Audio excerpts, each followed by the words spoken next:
And today we're talking about Oklahoma's youth, those in state custody and those in the juvenile justice system. The state agency's director has been in charge for a full year and is kind of trying to take the organization in a bit of a different direction, leaning more towards treatment rather than punishment and correction. Joined now to talk about this, Stephen Buck, the executive director of the Oklahoma Office of Juvenile Affairs. Thank you so much for being with us. Well, thank you, and good morning. We certainly appreciate it. You asked me if I had my joke of the day this morning, and I did not, so I let you down on that one. Well, you let my kids down because I typically reuse your material. Okay. Yeah. I'll make up for it tomorrow morning. But want to start with this. You're a state agency for those who might not be familiar. What exactly are your responsibilities? The Office of Juvenile Affairs is the state agency that is accountable for serving the needs of youth who are at risk of becoming involved in the juvenile justice system, as well as providing treatment services and rehabilitation opportunities for those who have actually had an offense and come into the care of the state. What are some of the main crimes that you usually see in these kids? That's really important that you ask that question, because this is a really important opportunity for us to change some of the stigmas. Of course, what gets widely reported and a lot of discussion are the violent offenses,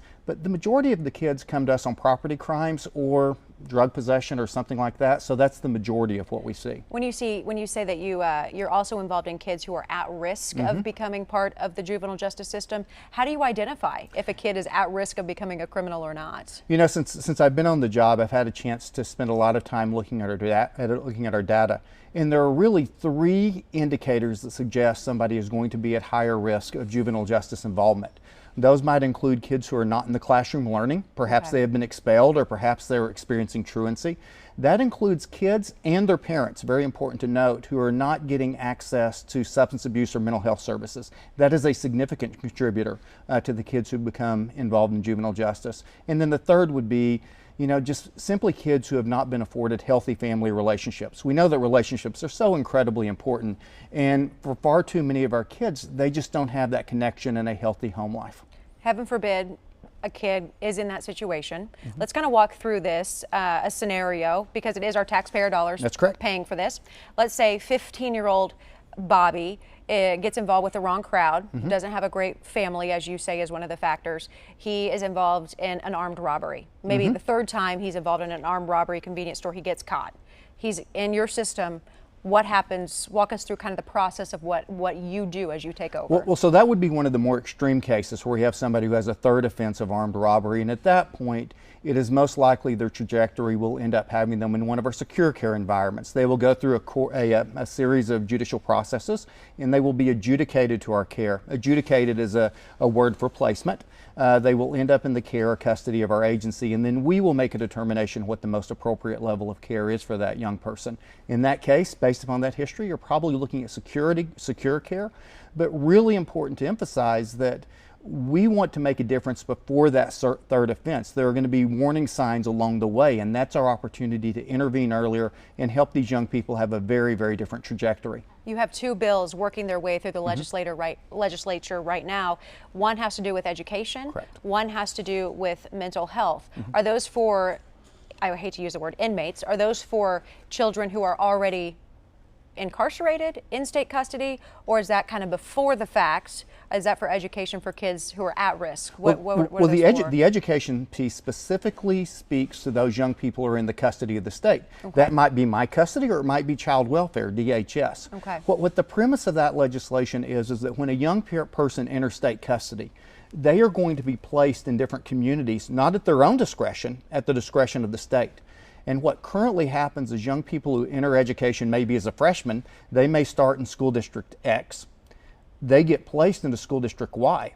District X and district Y might have very different standards for graduation, and we're trying to find a way to level the playing field so that when a kid starts into the custody of the state, they can be held to the state's minimum core requirements for graduation. And that way, if they are moving to a district that has a much higher set of standards, they don't get frustrated and feel as though they'll never achieve their goal of education.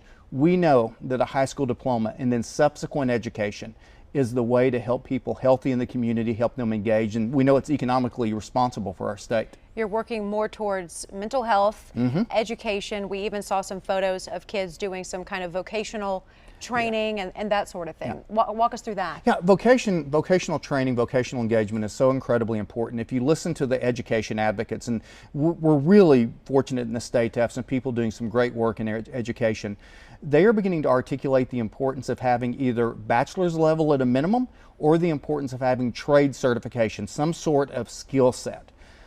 Just having a high school degree is no longer enough. Sure. So we need to prepare our young people to walk away from our care able and capable to contribute perhaps in air conditioner repair or perhaps in auto mechanic repair or some sort of technical trade that will allow them to be successful in our economy. Let's go back to our example, Bobby.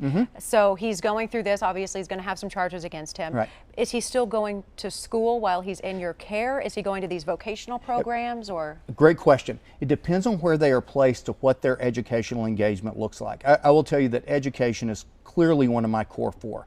I talk about education, I talk about health status, relationship status, and we talk about career preparation. We are actually a school operator. Oklahoma Youth Academy, the OJA has a charter school that we provide educational services.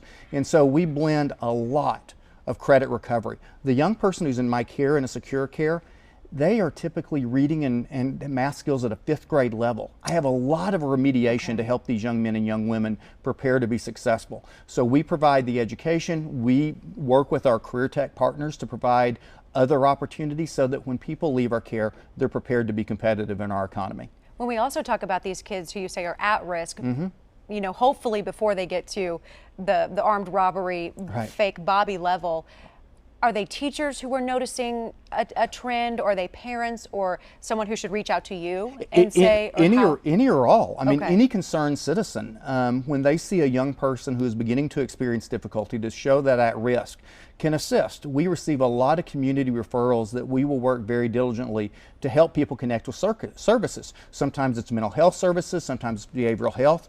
We have a network of community youth service agencies which does an extraordinary job of helping these young people and their families. We win when we keep kids from penetrating deep into the juvenile justice or the adult correction system. The earlier intervention we can provide, the better outcome for our state. It's a little uncomfortable though, you know, it's not really my business or a teacher's business to call the Department of Corrections and say, hey, I think this kid might be a criminal someday. I mean, if someone's watching right now, how do you go about that? Well, you're not going to call the Department of Corrections for a kid. You're going to access OJA. A lot of our school, I'm really appreciative of the hard work done in our schools. Conversations with our classroom teachers, conversations with counselors, when we see those warning signs, are absolutely essential. There are ways to connect. One of the things I'm very excited about is opportunities to work with the faith community to explore ways to help families as they emerge into these crisis situations. This doesn't happen accidentally. There is a trajectory.